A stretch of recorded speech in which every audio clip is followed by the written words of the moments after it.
सबके जोहार मैं श्री मिखेल पूर्ति और मैं आज उपस्थित रही नाहरगोड़ा के दिसम चा बागान के राजुआ फील्ड में। और आज एक फील्ड में दिसम चा बागान के राजुआ फील्ड में आज फुटबॉल खेल आयोजन करा है। आज एक खेल में फाइनल खेल आज होता है दिसम चा बागान के राजुआ खेल पथार में। आज यहाँ आसाबाम चा बागान और लेंगरीजान चा बागान के टीम के आज यहाँ फाइनल खेल होता है। और एक खेलता चाम नतुन संघ नाहरगोड़ा हाका एक खेलता आयोजन कर आज एक खेल कर चूड़ान्त खेल फाइनल खेल आज यहाँ आयोजन करा है। मोर ये भिडिओ के द्वारा मैं रावरे मन के मैं देखा चेष्टा करूँ।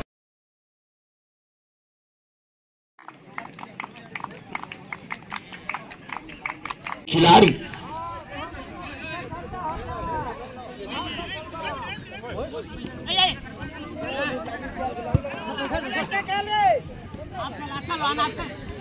डिफेंडर फिलहाल गेंद को देख के यहाँ पर अपनी स्टॉपर तक पहुंचाया।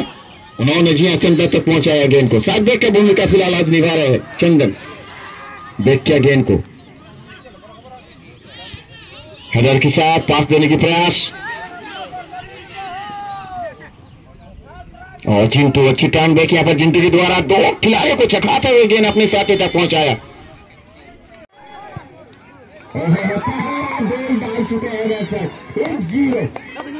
एक जीरो से आगे बढ़ रहे हैं यहाँ पर जी हाँ। शुरुआत से जिस खिलाड़ी के हम चर्चा कर रहे हैं ना बीजी खिलाड़ी ये फाइनल मैच की गोविंदा उड़ान 14 नंबर दर्शी पहले ये एक आपको स्टाइलिश की कप के लिए जाने जाते हैं अटलांटिक से टाउट की।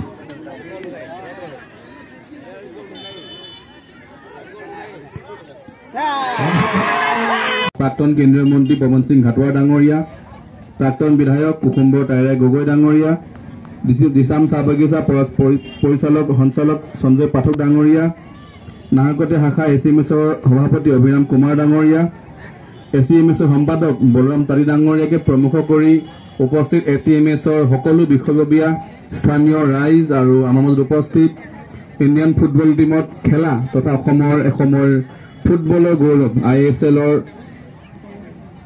प्रथम आरम्भते खेला মাজত उपस्थित आमार सम्मान दुर्गा बड़ो डांगरिया और सकलो स्थानीय राइज आमी सकलोৱে गम पाई जे फुटबल किमान प्रिय और चाह जनगोष्ठी अंचल प्राय फुटबल हो थाके और एसीएमएस प्रत्येक बछरे এই खेल उद्यापन करे कि सचाकै फाइनल বুলি ক'লে एकदम फाइनल निचिना এখন खेल হৈছে। दुटा दल ইয়াত अंशग्रहण কৰিলে মই सचाकै स्थानीय राइजको धन्यवाद जनाও जे আপোনালোকে ইমান ধুনীয়াকৈ শেষ মুহূৰ্তলৈকে আছে আৰু এটা মানিব যোৱা বছৰ নৱেম্বৰ মাহৰ পৰা আমাৰ এই টুৰ্ণামেণ্টটো অনুষ্ঠিত হৈছে। এই টুৰ্ণামেণ্টত অসম সামুদ্ৰিক সংঘৰ অধীনত থকা যিমান গাৰ্ডেন আছে তাৰ ভিতৰত 34 নম্বৰছৰ গাৰ্ডেন ইয়াত যোগদান কৰিছিলে, পাৰ্টিচিপেট কৰিছিলে। তাৰ ভিতৰত এই ফাইনেল খেলখন আমি যোৱা বছৰ ডিচেম্বৰ মাহতে হোৱাৰ কথা আছিল, কিন্তু বিভিন্ন কাৰণবশত এইটো সময় মোতাবিক হৈ নুঠিল। তাৰ কাৰণে আমি এই এপ্ৰিল মাহৰ 13 তাৰিখে আজি অনুষ্ঠিত কৰিবলৈ আমি সক্ষম হলো আৰু আজি 16 মাহৰে আমি এই খেলখন আমি অনুষ্ঠিত কৰিলো। এই খেলখন দুটা দলৰ মাজত হৈছিল, একটা হল লেংৰিজান চাহ বাগিচা আৰু আনটো হল মানে আসাম চাহ বাগিচা। এই দুটা দলৰ মাজতে নিৰ্ণায়ক গোল নহৰ কাৰণে ট্ৰাই ব্ৰেকাৰৰ যোগেদি এইটো সিদ্ধান্ত লোৱা হল আৰু এই ট্ৰাই ব্ৰেকাৰত আসাম দলে লেংৰিজানক পৰাস্ত কৰিলে।